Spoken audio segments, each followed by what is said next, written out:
Hey everyone! I hope that you guys are doing amazing wherever you are in the world. My name is Shikha and I welcome you to my channel. As always, I'm so grateful that you are listening, subscribing, and commenting. I appreciate the support. And if you're interested in supporting me further, you can do that by going to my Patreon or Ko-fi link. They're in the description below. In this one, I wanted to speak to you guys about a quote that I recently read that I really loved because it's exactly the way I've been practicing my life, or exactly the way I've transformed my life to include that quote's wisdom. And the quote is something like, if you want to change the world, go home and love your family first.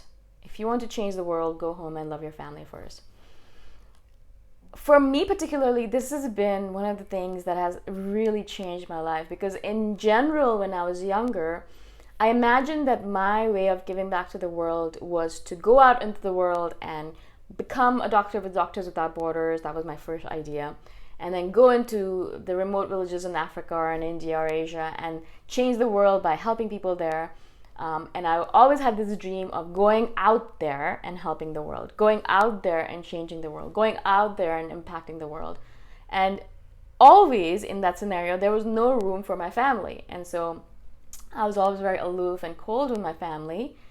I was kind to them, but I also kept my distance because I was like, well, I'm not going to be here for long anyways. I'm going out to save the world. I need to do my work. I need to do my due diligence. I need to give back in the way that I have been given. So I always used to, as I said, was aloof from my family, didn't really care about what was going on with them, and always wanted to go out there to save the world. As time went on, I really realized, and I do realize the truth of this quote more and more as I get older, not because it's a lonely life or because my family's getting older, which is also true.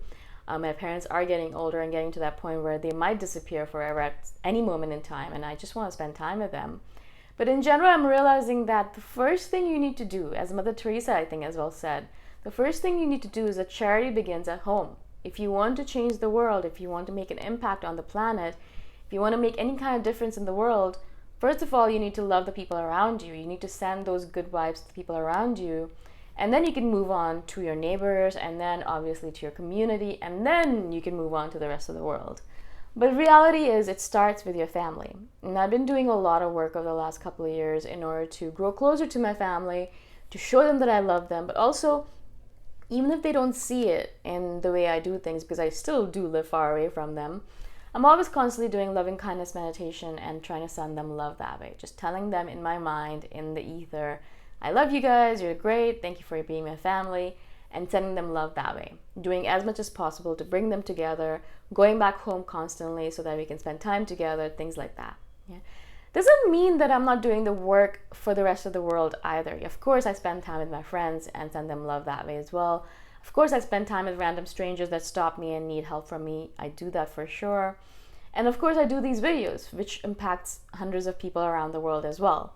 But the reality is that unless our home life is harmonious, and unless we have taken care of the issues that are happening at home, that is always going to follow us around. I've done this so many times, guys, where I've had problems with my family, where I was fighting with my mother and my father, or I was doing I was throwing tantrums around my brother and sister. I was just behaving like an immature fool. And instead of actually dealing with that, instead of being like, all right, let me have a conversation, even if it's difficult, let me have a conversation with my family, with my parents, my brother and sister, with other people around me, and my friends. But instead of doing that, of course, what I did as an immature INFJ was that I ran away. I was very unhealthy back then, and I would just run away. And how I ran away was I would just save up money, and then I would go travel around the world. I would go travel around Asia, or I would go travel around Mexico, or I would just leave. I would just leave physically. But of course, all of those emotional issues just followed me around as if they were my shadow. And wherever I went, I would remember that I was cruel, had been cruel to my family, and it would just haunt me. It just haunted me, and I could not get over it. Now, I'm not saying that if your family is cruel to you and treats you poorly that you need to go love them still. No, that's not what I'm saying. I'm not saying that you should not have boundaries at all, and I have very strict boundaries with my family. But in general, what I'm saying is that those things that are causing you strife, that are not giving you harmony in your life, all of those relationships that you've perhaps broken down because of something or the other, you have to reconcile those in yourself first before you can move on and really become a full human being. If you don't, that thing, that disharmony, that hatred, that anger, that frustration, whatever it might be, it's gonna haunt you and it's gonna hold you back and hold you down for the rest of eternity. You just can't get over that. You won't be able to get over it. It's not possible. So I'm not saying that, of course, go out and be slapped around by your parents or be treated or mistreated or abused by your family. That's not it. But deal with it within yourself if that is something that's possible for you. Now, of course, my family is not abusive, or they do not mistreat. They treat me very well, and they do love me in their own way. And so I was able to, luckily enough, go back and mend my relationship with my family and love them truly and really show them that I love them and really feel that emotion of love within my heart whenever I'm around them. I used to hate being around them, and now I've been able to make it so that I actually enjoy being around them. I love going back home now, and I want to be around them, and it doesn't irk me, and I don't want to run away from the situation as much anymore. But that was possible for me because my family is actually really kind and they're good people.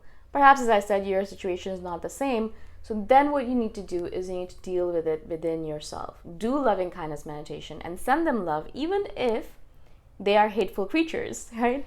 You're doing it for yourself. You're not doing it for them. You're doing it for yourself. You are doing it so that you can feel that harmony within your life, within your heart, within your spirit, so that your spirit can level up. You're doing it for yourself. You're doing it for your own spiritual awakening. You're doing it so you can expand and your consciousness and expand your spirit and grow as a human being and go off to that other level where you can be that better, bigger human being, right? You're doing it for yourself. You're not doing it for them. It's naturally it happens that your relationship will automatically improve if you have that love in your heart. But in general, you're doing it for yourself and you're doing it for the harmony that it brings to you.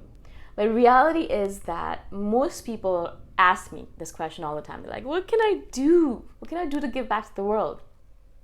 And it's very simple, actually. It's very simple. Just start with one person. It could be any person. It could be a stranger off the street.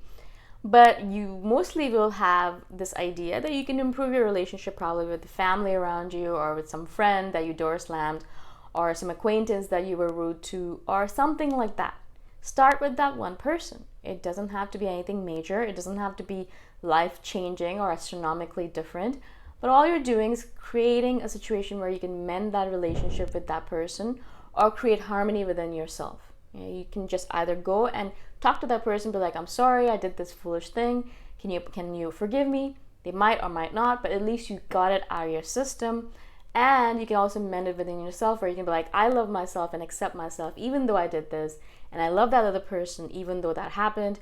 And I'm going to get over it. And you're going to accept yourself, accept that other person, and move on, right? I think it always starts with that. Most people as human beings, I think we have this thing where if it's not big, bold, and bright, then we think it's useless. It has to be amazing and it has to change hundreds of thousands of lives and it has to completely transform the world and there has to be space travel involved and all of this maddening stuff. But reality is, as a human being, that one step that you can take, that one relationship you can improve, that one person you can love more, I think is a dramatic change itself within ourselves.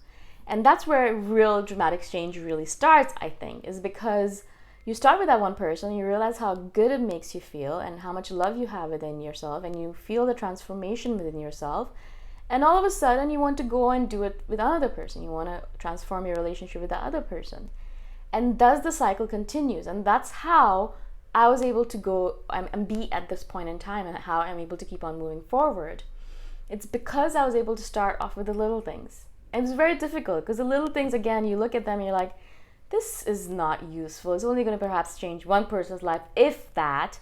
I'm just wasting my time. What's the point of this? Other people are changing hundreds of lives and I'm just sitting here changing one person's life. Why am I wasting my time? Yeah. And I'm sure you've heard the story before where when I first started doing these videos, I think I had 1 or 2 views on each video and sometimes 0 views on videos. And it was quite embarrassing because, I do these videos. I didn't post them anywhere because I was like, I don't want people to know I'm doing these. Oh my God, how embarrassing. But also, I didn't want people to know because I wasn't getting any views or likes or anything like that. And people would probably say to me, you could probably do something else with your time. You're probably wasting your time right now. Yeah. And so, and in my head also, I was thinking, wow, what a waste of time. But as time went on, I was like, no, I want to keep on doing this. This is what I want to do. My heart is calling out for it. My mind is calling out for it. My throat chakra wants to do it. And so I kept on doing it. And then now I'm here, right?